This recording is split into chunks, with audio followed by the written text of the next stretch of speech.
Entonces, este error es un error de la propiedad y que no puede ser explicado pelo modelo matemático, y nosotros también llamamos de residuo. Es una otra denominación. Si no hay residuo, la ecuación atiende perfectamente al fenómeno. Cuando la ecuación se afasta un poco del fenómeno, tenemos un residuo que es la diferencia entre el fenómeno y la ecuación ajustada. ¿Está claro? Cuando se calcula el error, se necesitan como ciertos grados de libertad para ese cálculo del error. ¿Cuánto es el ideal de grados de libertad que deben estar disponibles para? Vamos a mirar más adelante, tienen las tablas en que Minitab va a nos mostrar. Bien. Entonces, solamente para seguir con el raciocinio, se busca encontrar ecuaciones, determinar los parámetros A y B de la ecuación anterior, que minimice a soma de los cuadrados de los residuos. Esta es la técnica de los mínimos cuadrados. De modo que el y previsto sea o más próximo posible del y medido. Entonces, nuestro objetivo por esta técnica es minimizar la soma de los cuadrados de los residuos en las ecuaciones. Y hay distintas maneras de se hacer esto. Esto está en la teoría de estadística.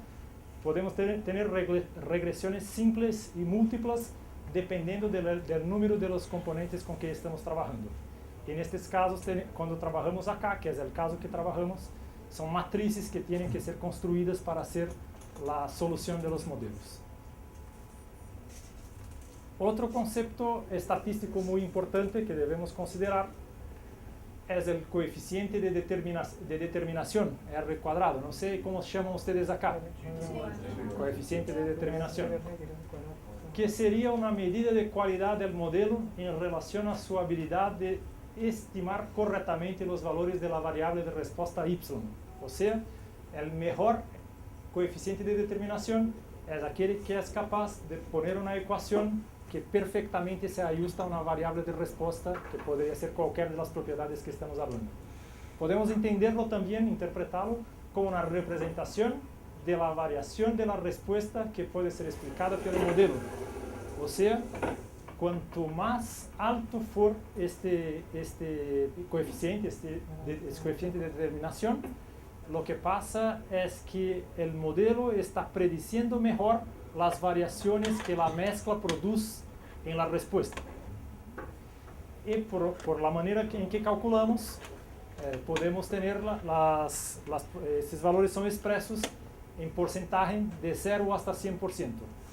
Entonces, en 100%, yo tengo el mejor caso en que los datos están completamente ajustados para los datos, la ecuación está completamente ajustada para los datos experimentales. Esto nosotros vamos a nos deparar en el software porque hay distintas maneras de se calcular este coeficiente de determinación.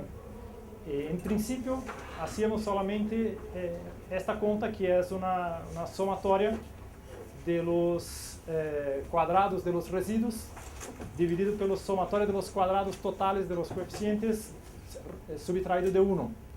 Pero se empezaron con el pasar del tiempo con otras maneras de mejorar esas maneras de calcular este coeficiente de determinación. Vamos a hablar respecto de ellas. Hay entonces una otra manera de hacer estos cálculos que es llamada de coeficiente de determinación R cuadrado ajustado. Los dos indican el ajuste de la ecuación a los datos experimentales. Pero esta segunda manera de cálculo, que se difiere un poco, mira que hay una corrección en la ecuación matemática de este primer caso, que está incluido acá, el cuadrado inicial está incluido en la ecuación, que tiene una idea. Vamos a mirar ejemplos de esto, porque muchas veces nosotros podemos hacer con que el R cuadrado se incremente poniendo muchos términos a la ecuación, haciendo ecuaciones muy grandes con muchos términos. Y normalmente cuando hacemos esto es como si estuviésemos incrementando artificialmente el R cuadrado. Esto no representa de facto una mejora en los resultados en el ajuste de la ecuación. Y este modelo, que es el R cuadrado ajustado, evita el aumento artificial de R cuadrado del modelo pela inclusión de muchos términos. Entonces, cuando tenemos muchos términos, los números de términos son incluidos en la ecuación y solamente producirán un incremento en valor numérico del R cuadrado ajustado si realmente están contribuyendo para la ecuación que fue ajustada. Por esta razón, nosotros recomendamos trabajar en Minitab con este coeficiente de determinación R cuadrado ajustado. Bien. Hay una otra situación también, una otra manera de se expresar el coeficiente de determinación, que es el R cuadrado predicted en inglés, predecido. Sí, no voy a me lembrar de esto hablando, probablemente voy a hablar errado todo el tiempo. Reflete la capacidad del modelo de prever dados futuros. Acá hay una distinción importante. En estos dos casos, dice respecto a lo ajuste de la ecuación a los dados experimentales que están puntuados. En este caso, hace operaciones matemáticas para prever los resultados que no fueron ensayados, la capacidad de previsibilidad del modelo. Lo que pasa es que si nosotros obtenemos altos valores acá en R cuadrado ajustado, normalmente este valor es inclusive prácticamente no se puede calcular porque los puntos están tan bien ajustados a una ecuación que no hay residuos entre las predicciones que puede hacer. Entonces son tres maneras de se evaluar.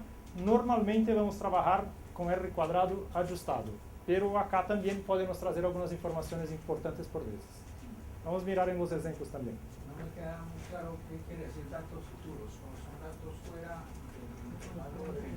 Sí, exacto. Es como si considerase acá los dados experimentales y quitase uno a uno los dados, como si no se tuviese, y verificase su posicionamiento en relación a la ecuación ajustada, como si este punto fuera un punto futuro. Dentro del rango, pero dentro del rango. Dentro de un rango. No es para extrapolar. Pues. Exactamente. Dentro del intervalo, es una interpolación. Es una prueba del ajuste. Sí, podría ser vista de esta forma también. Pero como yo hablé, si usted consigue un bueno R cuadrado ajustado, el R cuadrado predicto está perfecto también. Entonces, en mi manera de evaluación, normalmente estoy muy atento a R cuadrado ajustado.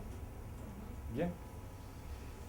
Solo para que tenga una idea visual, acá sería una representación de R cuadrado apenas, no nos importa si es ajustado o si es R cuadrado normal, en que tenemos una serie de observaciones experimentales y una ecuación que se adecua a estos puntos. En este caso, 38% nos indica que hay mucha dispersión y que el modelo no se ajusta perfectamente bien a los puntos experimentales. En esta otra situación, se verifica que el modelo ajustado tiene ahora un R cuadrado de 87.4 porque la ecuación está muy bien modelizando los dados experimentales. Fundamentalmente es esto que debemos conocer al respecto de esto. Ayer preguntaba a Laura que cuánto era en el laboratorio un valor bueno y en la planta. Yo recordaba que había leído alguna vez. Sí, se habla con los estadísticos, va a hablar acima de los 95%. Pero creo que leí en un Pero libro que decía que sí, 85 en laboratorio hacia arriba de los 80 y 75 en planta. hay datos que se consideran aceptables. Y siempre, para mí, si tengo alguna respuesta, mesmo que me indique un bajo ajuste, es una información que no puedo considerarla de ojos cerrados, pero es una información.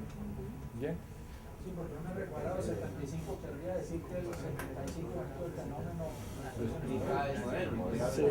Hay una cierta especificidad. Sí. Yo pienso, por ejemplo, si tiene una formulación que fue desarrollada para una respuesta, por ejemplo, la resistencia mecánica de la pieza cosida, que nos daba 75% de ajuste.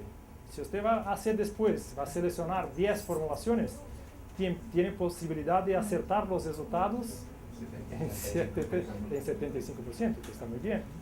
En los 12,5% que erramos, no podemos controlarlo. ¿Está bien? Solamente para que tenga una idea respecto del coeficiente de determinación R cuadrado ajustado, acá hay un ejemplo que está en el help del Minitab, que ustedes pueden consultar, que tiene muchos ejemplos. en que está haciendo, no es un caso de mistura, pero es la cantidad, la porcentaje de potato, no me acuerdo bien del ejemplo, pero los factores del experimento sería la cantidad de papas, la taja de resfriamiento y la temperatura de cocción. Y si estamos escribiendo polinomios a través de combinaciones de esas variables, en un primer caso tenemos un r cuadrado de 52 y ajustado de 51. Si nosotros incorporamos más términos a la ecuación, incluyendo la taja de resfriamiento, incrementamos